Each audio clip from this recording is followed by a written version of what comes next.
Salamünaleyküm, hər vaxtınız xeyirli olsun. Çanqan avtomobilinin ABS haqqında sizə danışacağım. Gördüyünüz bu Çanqan avtomobilinin ABS-in beynidir. Bu ABS-in blokudur. Bu da ABS-in blokun motorudur. Və bu gördüyünüzdə tormuz mayəsinin töküləcəyi bir qabdır. Bu günlərim avtomobil sahibi yanımıza yaxınlaşıb ki, ABS ilə bağlı problem var. Bunların üçündən birində hər bir hansındasa problem yaranarsa, tormuz əyləcinin işığı bunların xətasını və ABS-in, ACM-in işarəsinin yanması normaldır. Bu günlərim yanımıza yaxınlaşıb ki, Jitkis tormuz mayəsinin azalması ilə bağlı gəlib. Baxıb görmüşük ki, bunların içində olacaq REM komplektdə, salnikdə. Bunun bazarda da salniklərini siz ala bilərsiniz. Eyni ölçü vahidi ilə eyni ola bilər.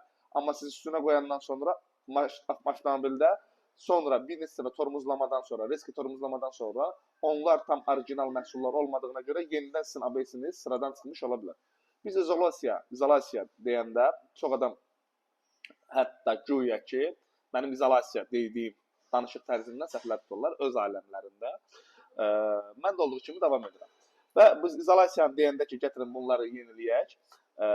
Burada bunların salniklərin tam orijinal şəklində dəyişməsini məsləhət görürük və ABS-dən bağlı problemlər olduğu halda tam sıradan çıxmayıbsa, tam zamanətli şəklində təmirinə qaranti veririk. Sağ olun, sizdə ABS problemi yaranırsa, dərhal mən həll edəcəm onu, narahat olmayın. Tək ki, sizin probleminiz ABS-dən bağlı olsun, düzəltmək bizdə olsun.